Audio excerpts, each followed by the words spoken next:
Let's jump back a bit and talk about the values of Datavault in general. So for those of you who are new to Datavault, Datavault has basically three main pillars, right? So on the first hand, we in general talk a lot about modeling, but it's more than just the data model, right? To build a Datavault-based data platform, we need several components. But of course, the modeling component is one of big three components. So we have upslink satellites here, and it's a really flexible model. So you can extend the model with more data, react on changes in the source, and it's also very scalable, right? So you can span a Datavault model across multiple environments, and the Datavault patterns are really focused on performance and scalability. Then architecture, we have a multi-tier architecture. So we have multiple layers, and every layer might be on a different platform, or you can even mix multiple platforms in the same layer. And again, here it's really scalable again, so you can process data at any speed, real-time data, near real-time data, or batch data. And it supports the integration of NoSQL databases such as Amazon S3, for example. There's one big part is the methodology. It is really based on consistent, repeatable patterns, and that we are seeing it a lot when we're talking about automation, right? Datavault 2 is really pattern-based in the way you implement it. So the several entities are created the same way. So hubs are created the same way. Links are created the same way always, and satellites also. And also the way you load those entities is very similar. And also the way you use those entities. So you see there are a lot of patterns, which is a perfect basis for automation. So just to summarize the goals or the benefits of Datavault, first of all, scalability, right? So as I said, regarding modeling and architecture, flexibility, you can react on changes in the source, extend the model over time, and consistency. You have a lot of patterns how to create entities. Also, regarding repeatability, you have always the same patterns. Every sprint, for example, looks the same. If you are talking about agility, Datavault follows the Scrum way of working, and it is really designed to work in an agile environment. So, for example, with Datavault, you do not have to build the whole model at once. You can easily scope down the model and extend your model over time in every sprint. And last but not least, auditability. We follow the ELT approach, so the extract, load, transform approach. So we are always able to rebuild the data how it looked like in the source, and we know where the data is coming from. So that's it about the value of Datavault in general. Let's talk about Datavault for DBT. So what is Datavault for DBT? It is a package basically from us, from Scalefree, that is hosted on GitHub. So it is completely free. You don't have to pay for it. And this package includes macros that generate the entire SQL statement for loading Datavault entities. Macros are basically templates within DBT. So, and those macros are fully Datavault 2 compliant. So our developers work closely with Michael Oshimke to ensure that the code sticks to the Datavault standards. On the right side here, you can see a small snippet of how the package works. So in this example, we create a hub account, and all what you have to do is to define the metadata. So in this case, as I said, we have the hub, and we have the hash key account hub, and the two business keys, account key and account number, which is a composite business key. And we have to define the source model. In this case, it's the stage account model. And that's it. So when you're done with the metadata, you simply pass it over to the hub macro and you're done. So the whole code is then automatically generated by the macro. So what are the general features of Datavault for DBT? Currently, we support 9 target databases. So for example, Snowflake, Google BigQuery, Amazon Redshift, and all those databases that you can see here on the right side. And the package includes all macros that are needed for loading your data vault. So we have the stage macro with all hash key and hash shift calculations. And of course, all data vault entities are supported. So both standard entities and advanced entities, such as multi-active satellites, effectivity satellites, for example. And we do have a bunch of global variables to set on project level to configure your project basically. So for example, which hash function you want to use, and the data type or ghost records configurations, just to name some of them. Let me open the slide up. So why Datavault for DBT? First of all, as I already mentioned, it strongly sticks to the Datavault standards, guaranteeing that your implementation is really consistent and repeatable, which is a crucial aspect regarding maintainability of your data platform. Secondly, data delivery, you can implement a lot of use cases with it. It handles, for example, persistent and staging transient stages, full loads, delta loads, CDC, so change data capture. And this flexibility means you can integrate data seamlessly regardless of your source system's delivery requirements. Integrity, our stage macro automatically generates ghost records with basically predefined default values, which ensures referential integrity within your data vault.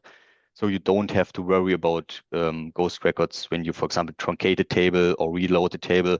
Datavault for DBT automatically insert the ghost records if they're missing in the target table. Fourth, the package is built on experience. So over 10 years of back practice data vault implementations.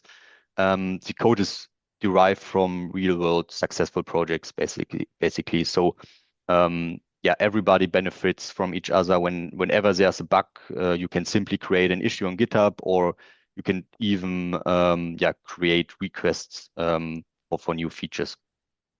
And finally, performance. We focus on database-specific performance optimizations. Whether you are running on Snowflake, Synapse, or another supported database, the macros generate SQL that is optimized for that platform, ensuring that your data loads are as fast and efficient as possible. All right,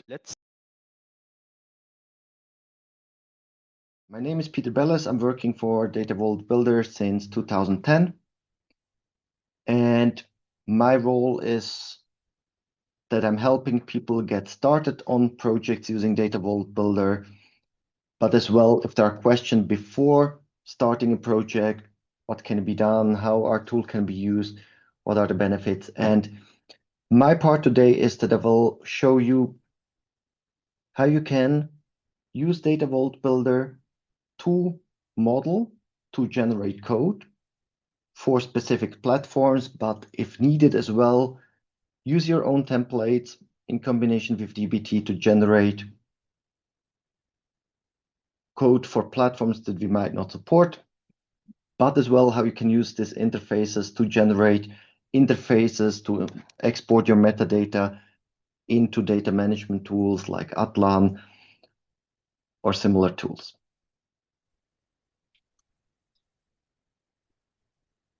You should see right now my screen. And for those people that didn't heard about Datavault Builder before, our main thing is not to try to solve a technical problem with the Datavault Builder. We're trying to focus on business value generated from using data properly. So it is about generating a good data foundation for analytics and AI. And we are using automation and standardization in combination to make you more productive, because usually you can get faster or you can get better quality or save costs, but usually not at the same time, except you have the proper tooling. And our tooling, what it does, it takes business requirements at the business levels and turns it into working code and making you more productive by that. And this is not only a claim by us, but you can Read as well the studies by Bark that confirms that most of our projects are successful within the first months already and start producing business value right away from the beginning. As well, security is an important topic. We have as well clients in the financial sector, so the full solution that we're providing is ISO certified and SOC 2 compliant. You can get all the reports necessary. So how does it work? So the main thing is that we start with the business data model, and this can be modeled directly within the tool. So you get your requirements, you start modeling. It can be in a workshop while talking to your business users, but today there are as well other entry points. As we have a lot of APIs, you can use as well data models that you created in other tools to import them. And we will see this later in the year. We will have a webinar as well about like Flow BI, delivering as data models, or what you can do is as well using classical data modeling tool. You don't need to, you can create the models directly within Datavault Builder. And the benefit of this is that you can collaborate directly between business users and IT users. Business users see what they will get. They can use the business terms. And for the data engineers, it helps that it generates directly in real time the code necessary to test with data what the business users are telling them. And this helps us to give feedback to the business users in a very short time. And by that, bring them in better into this process so they like to work with the data management team, with the BICC team, whoever is responsible in your company for this kind of backroom work. How the process looks like is that after modeling, by defining your business terms, you can connect to your data sources. It will load the data.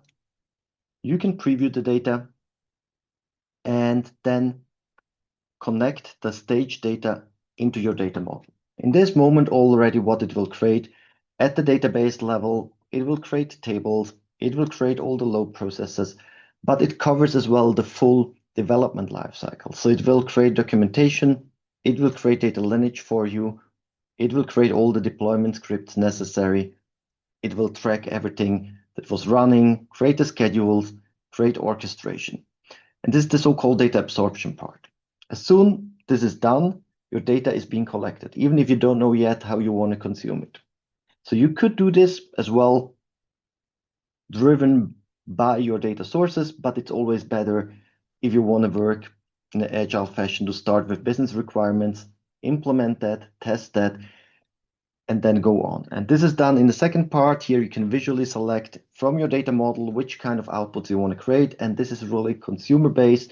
So if somebody wants, like for AI, flat tables, but with metadata, that's possible. If somebody wants to get a dimensional model for more like Power BI, that's possible. If you work with data product, that's possible to configure here. And the big benefit is that instead of writing all of these processes manually, we can generate that by selecting only from the data model that we already created in step 1.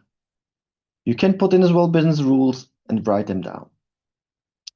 And all of this is talking in real time with a database. And here, this is as well the use case that we're showing. We're supporting certain databases, and I will highlight which ones these are, but we are not supporting all the different databases. Why not? This integration that we offer in the tool is very tight. So we are really optimized, creating the right indexing, managing the objects at the database level, and synchronizing it as well. While we're changing the model, that as well the physical model gets updated.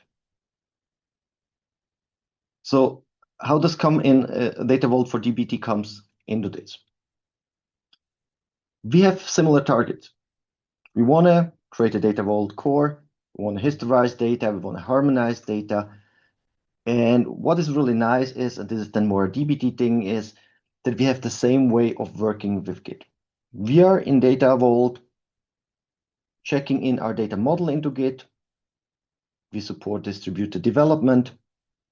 And DBT is one of the few tools doing this exactly the same as we do, following the Git flow pattern. So you can as well take your model files in DBT, lock them in, and this means that you can commit and push and do pull requests on the objects of Datavault Builder and DBT together. So this makes the architecture as such compatible. The nice thing is both of these tools work as well on premises or in the cloud. You don't need to go to the cloud, but if you go, you're free to do so. You can switch between different clouds. Now, where are a little bit the differences? Datavault Builder is more focused on the business level. It's about bringing together business users and the data engineer. It's more on focusing on the business needs and automating and implementing everything at the technical level. And we are very standardized. We say, look, there is a given process, how you do stuff, the levels, and this is not something we invented. This is we're following the Datavault guidelines. But if you follow them, your project will work, you will be very fast, and you will save costs. DBT has a little bit different aspect. It's driven by a big community. If you want to operate then your DBT solution, you very often will combine it with other tools for scheduling, for orchestration, for staging. All of that is already included in the Datavault Builder platform. So if you use the Datavault Builder platform, you have one tool, one database, and in DBT, you need to design your solution yourself. In Datavault Builder, all the patterns are already delivered with the tool. And this is the good thing, with datavault4dbt, you will get some of the patterns as well for free, but physical updates and stuff like that is driven automatically through the Datavault Builder platform. You don't need to take care about updating your physical structures. In the DBT case, you will do this yourself, but you're able to do that. And the big benefit of DBT is it's completely open. You can change the patterns. You can do whatever you like, adapt it to your needs. In Datavault Builder, for a reason, we have the standardization. In DBT, the openness. So it's choice. Now, the use case that we're presenting here is the support of the platforms. Datavault Builder supports Snowflake, Databricks, BigQuery, all the SQL Server variants with Synapse, Fabric, but as additional platforms with Oracle, XSL, and Postgres. And this is a big overlap with the DBT templates that we get in Datavault4dbt. But here we see Amazon Redshift is supported only for Datavault4dbt. So if I'm a Redshift user, I want to use Datavault Builder, this can be an option to consider to say, okay, I do my modeling in Datavault Builder. I will use the Postgres version because this is the most similar one to Amazon Redshift. But then if I want to operate it with bigger amounts of data, I can deploy this kind of changes directly to Redshift. The big benefit in Datavault Builder is we're collecting the metadata in a way that it can be exported for many different platforms and not only for DBT, creating DBT models, but as well, we can create an HTML documentation if we want to do that, Airflow decks, open metadata, open lineage outputs, because there is a special API. And how does this work? Is that everything that we do is collecting metadata. Because we are metadata driven, we're generating the code only as derived artifact. So you select the Datavault4dbt blueprint, you upload that to our AnythingBuilder REST API. Datavault Builder takes all the metadata, looks through. In fact, the blueprints is a collection of templates. It fills in this kind of templates and generates, in that case that we're showing here, DBT models, which are in fact as well templates. That's why we're using here just a different wording, a blueprint, and then here the DBT models that are generated. Now, this is what I will be sending then over to Julian, and he will show you how to generate on the DBT level, how this is generated into a working solution on Redshift. Just for the people that haven't seen Datavault Builder before, we have a very short look on tool itself. Give me 1 second.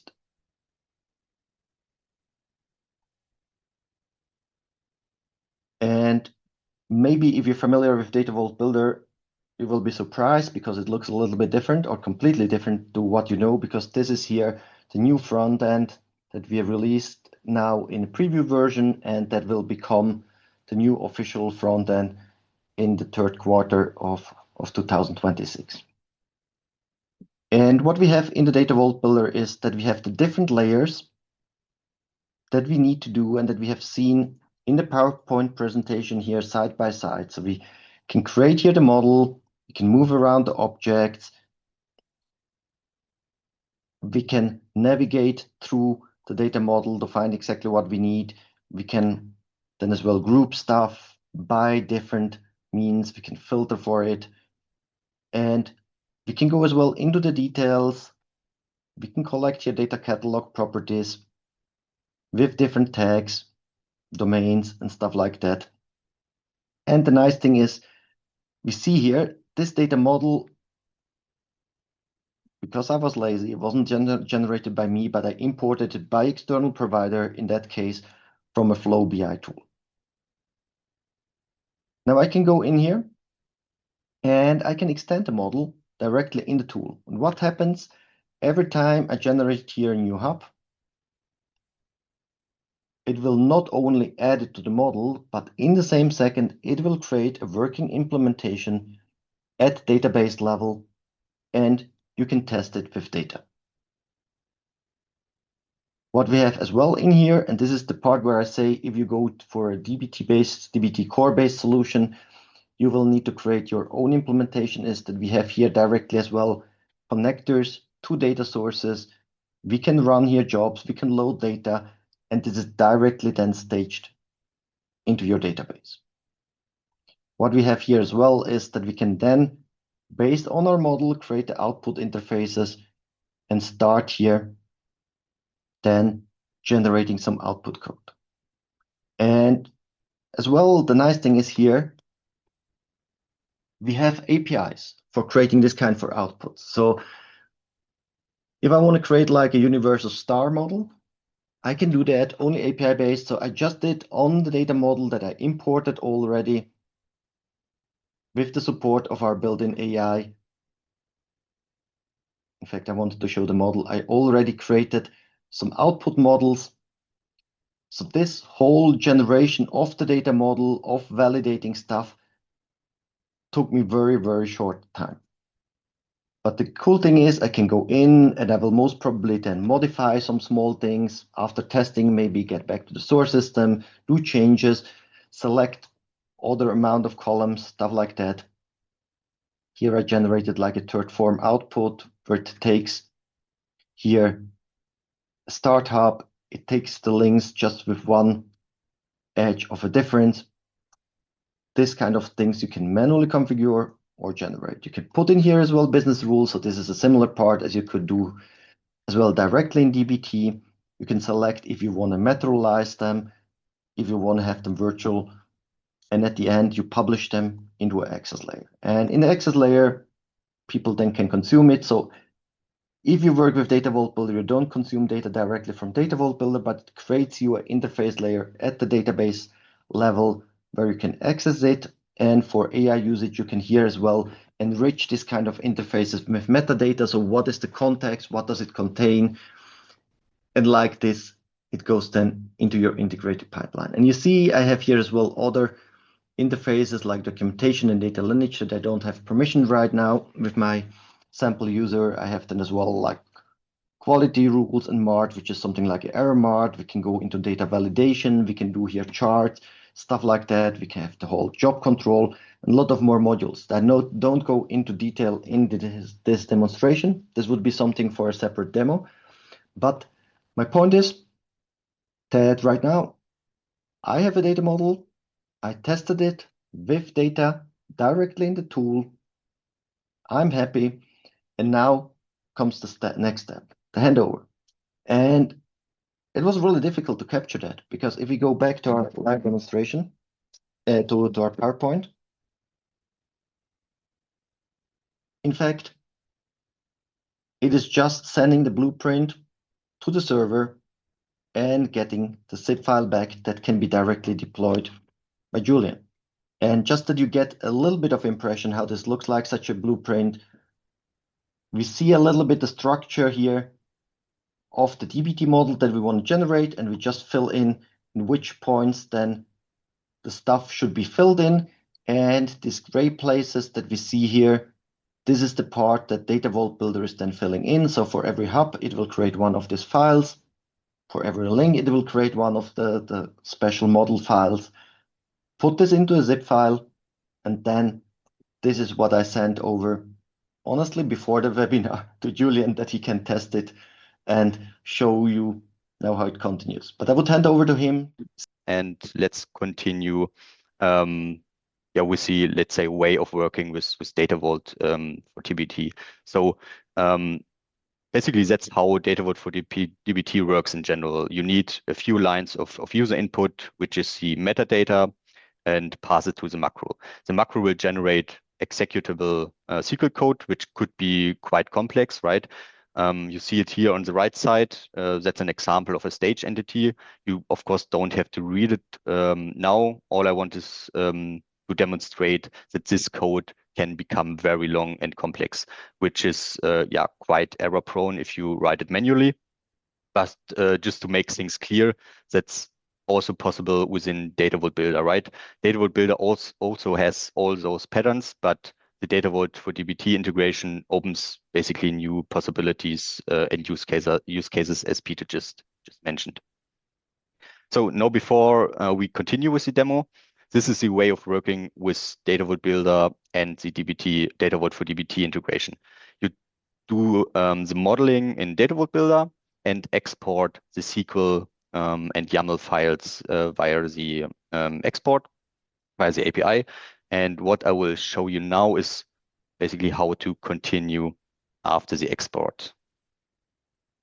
So let me first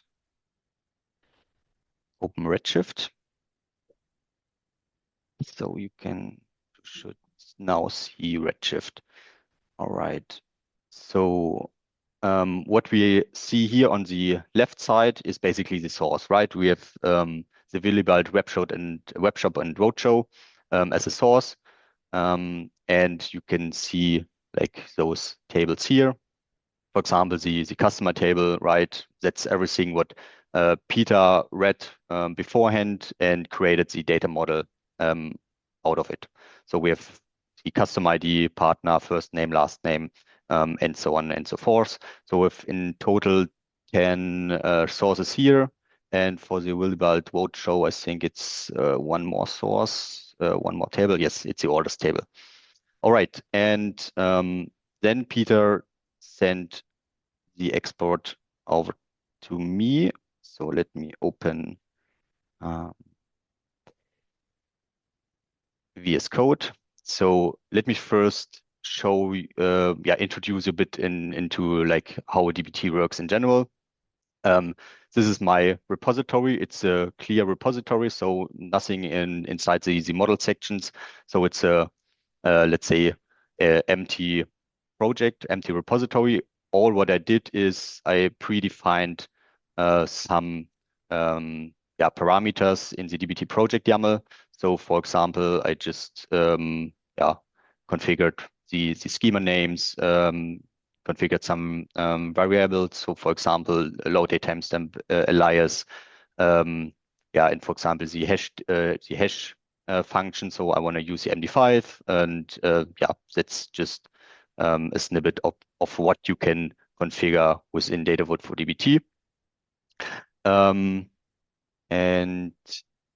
So as I said, the model section is completely empty. The macros I already, of course, downloaded the DBT, Datavault for DBT package, so I don't have to do it right now.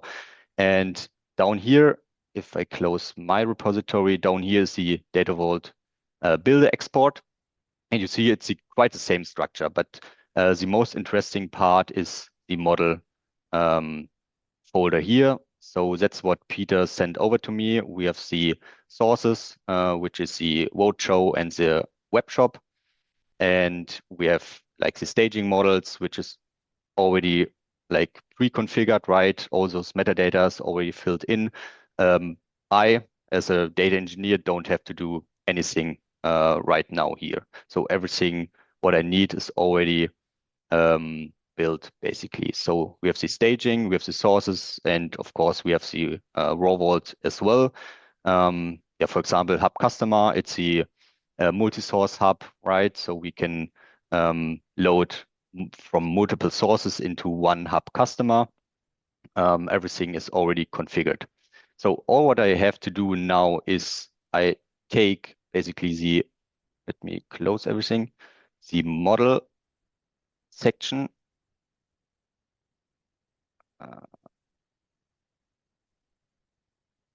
Do a copy and move it over to my repository.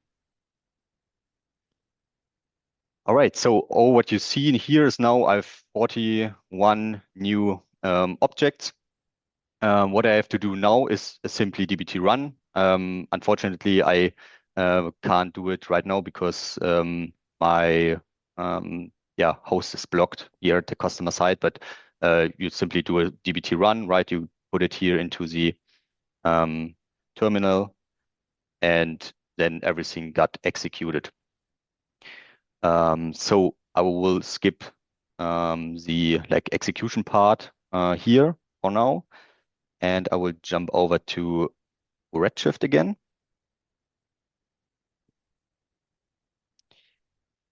All right, so on Redshift, we will then have the whole entities, what I've just shown you, right? We have the staging models.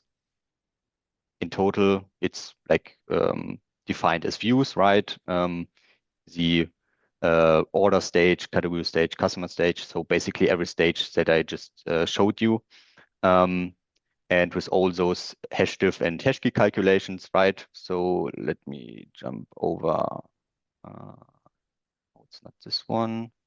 I didn't open it, so let me quickly execute it. Okay, query couldn't be run. Give it a second try.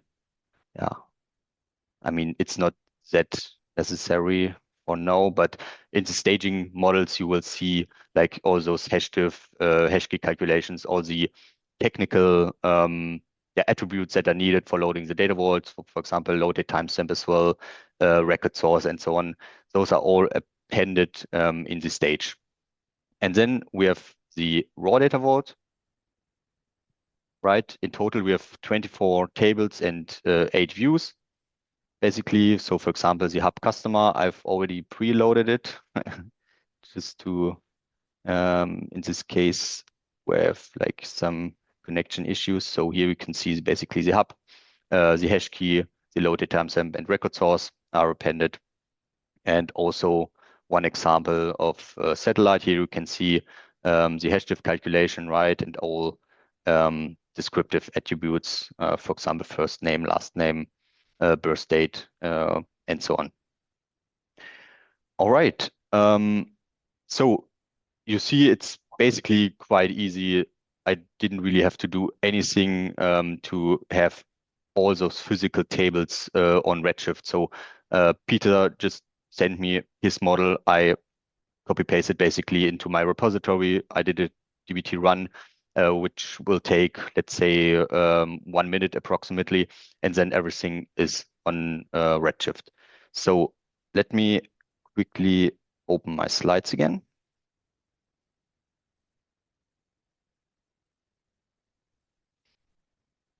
So just to summarize what we've seen, we saw how easily it is to create basically dbt models via the Datavault Builder API. We literally created a whole physical Datavault model from scratch on Redshift within just some minutes. And Datavault4dbt enables a consistent workflow because of its pre-built Datavault macros, right? And this whole integration enables new capabilities such as reaching new target platforms, what we have seen in the presentation today, but also think about the use case where you already use dbt and you wanna or have to stick to dbt, but your developers search for a major modeling tool. dbt integration by Datavault Builder would be a very suitable solution in this case. All right. We are nearly at the end of today's presentation. Yeah, if you're already like interested in some services from our side, or you have like questions afterwards, I mean, we have a Q&A section at the end of today's session in a couple of minutes. But if you have follow-up questions, feel free to scan this QR code and schedule a meeting, or just send a email over to us.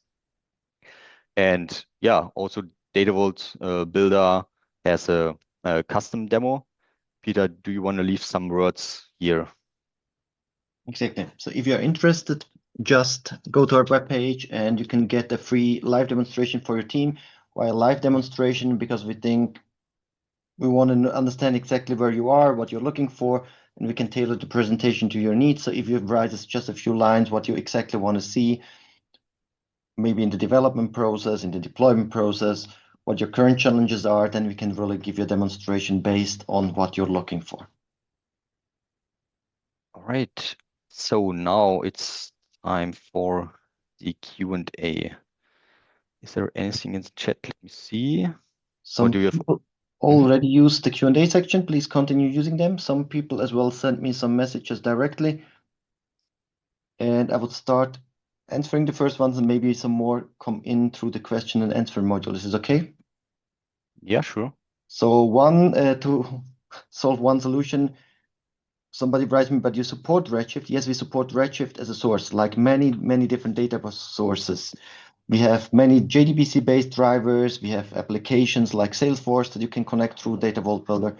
The platforms that I mentioned is only about where to host your data warehouse, where to write your structures. But yes, on the input side as well, Kafka and SAP and many other platforms, you can import the data. But for storing it, managing it, these are the platforms that I mentioned. There was a second question, where are these blueprints available? They will be available on our GitHub repository later on, but we're usually validating all of these blueprints, usually with one or two clients, with model clients, to check that what we're putting up there is well useful. So if you're interested, just drop us a line and we will share it with you and get your feedback and try then to publish it. But it's nothing hidden. They will be publicly available. Then one thing that I forgot before to mention is just thanks for the German-speaking Datavault user group that prepared this data model and this data that we used here in this live demonstration. If you want to get this data, you can download it on the DDVG, which stands for the Deutschsprachige Datavault user group, and download this whole data model with a description and the business use cases, everything, to then as well reproduce it. Exactly. And there was one question, what is then the benefit if I can generate in DBT this kind of stuff? And yes, you can generate the final structures matching the data vault requirements, but I give you just 2 or 3 samples what you don't get in DBT. And this is not to talk bad about DBT. As I mentioned, you get a lot of openness, you get a lot of possibilities in there, but we're concentrating like on the visual part, on the collaboration part. So if we go back here to the browser, then what we have in the tool itself, that if you're working with data, that you can analyze it directly, you can use here as well multidimensional displays. You could then do stuff like as well drill downs. If I go into the segment, it will go into exactly now this country, into specific areas, and I can go drill down to specific clients. I can visualize it in different ways. This is a part that you don't get out of the box in DBT. Second thing is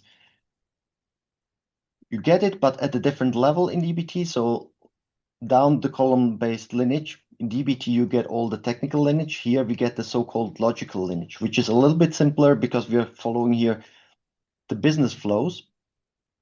And what we get here as well is things, this is it now in the process of being released, that I can talk to my data model And this is like not only just an AI chat, but it's an AI chat knowledgeable about data modeling, where we have fed in all this kind of information with the knowledge from past projects.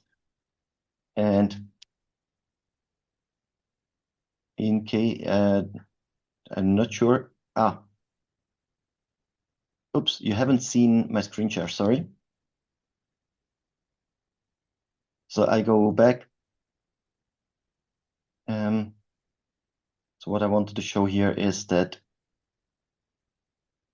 we have here really the visuals in the tool itself, where we can look directly at the data that we're working with. And we can do as well then drill downs. We have the data lineage in here down to the column, and we have the AI chat where we can ask.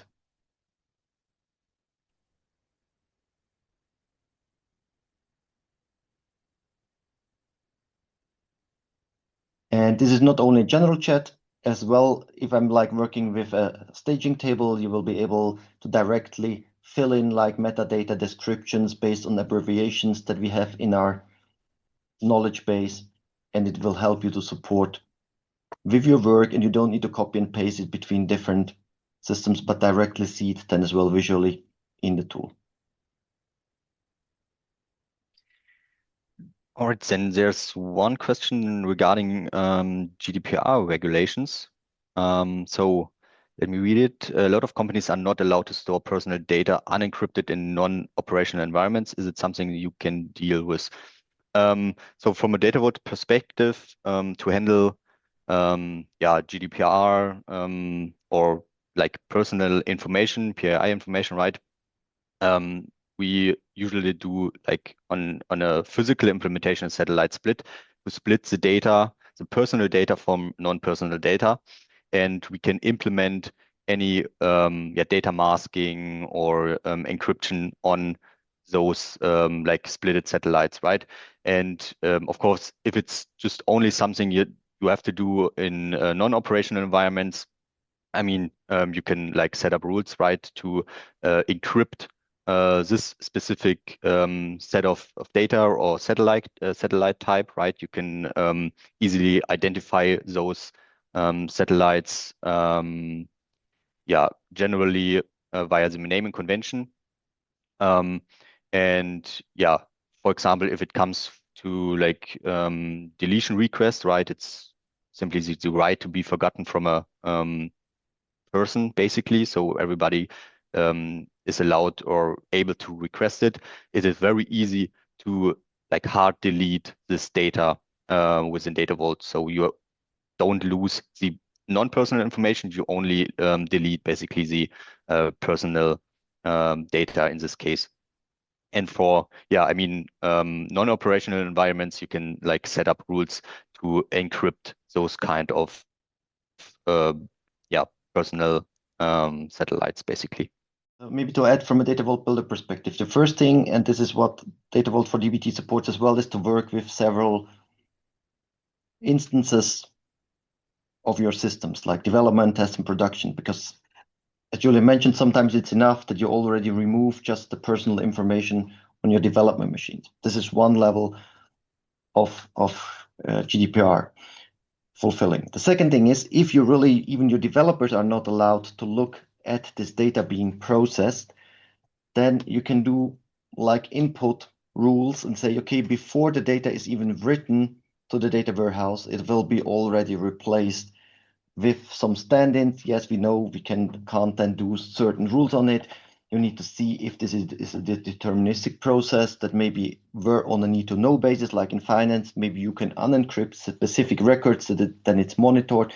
So there is a lot to it to really define it. But from simple rules that will be sufficient for many companies to really secure system, which then creates a lot of operational overhead. Yes, there are many different solutions with and without the DBT export, but yes, by having this proper architecture, by having proper deployments, this already helps a lot, because then you can inject at the specific places this kind of rules that Julian mentioned, that you don't break the GDPR requirements that your company has.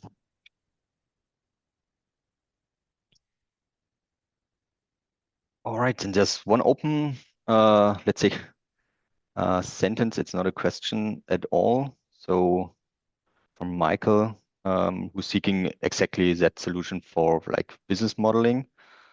Other than that, I don't see any more questions. Let me Julian, check. maybe you can explain a little bit what you as Scalefree add, because the Datavault4dbt patterns are free, everybody can use it, but you can maybe explain as well the value that Scalefree is adding when you're taking the open source patterns, but work with you as well as consultants supporting this kind of projects. Yeah, of course. So basically, let me open up one slide again. So let me share it real quick. So what we offer is yeah, basically two parts. So one part is the training part, and the second one is the consulting part. Regarding training, so if you are searching for data vault knowledge in general, you want to get trained and maybe even certified, you can of course contact us. We are the training partner in Europe with the certification. And also we have other trainings, for example, like yeah, tool specific trainings. And regarding consulting, we have like on the one hand side, let's say the advisory consulting, right? So reviews, assessment, if you already built yeah, a data vault based data platform, we jump in, review and assess what you've already done, give recommendations and so on. But also if you start a new project, we can do a workshop which is really tailored to your needs, right? So specific business issues, roadmaps, and so on. But also we help you, and which is basically a very big part of our today's business is the technical implementation. So we are not only on a high level perspective, but we also jump into your project and help you to implement your data platform, right? So we are always very focused on client empowerment. Our ultimate goal is to empower you to yeah, basically internalize our knowledge in your teams. So that's our basically our goal in every project. Yeah. And there's one last question, I think that's a good one, is if I'm already working with DBT, with or without Datavault4dbt patterns, as is mentioned here, is there a migration path to using the Datavault Builder solution with Datavault4dbt? Yes, for sure. As long as you can extract in some way the metadata, and today we cannot extract from nearly everything. We can use our deployment module, import it, you can work with it, and then the process with Datavault4dbt, as shown, works perfectly like that. So, and this is as well one of the use cases that we have, that people say, hey, we are already using DBT, and we maybe want to continue it for some special cases, but really for the integrated part, for managing a data vault, there we want to start using default patterns and a modeling tool to share it and bring it to the company. And this is a way to doing so. Yeah. Good. Then Right. I want thanks for everybody that attended. Yeah. And thank you, Julian, for joining. Yeah. Have a nice day. Bye bye. Bye. Right.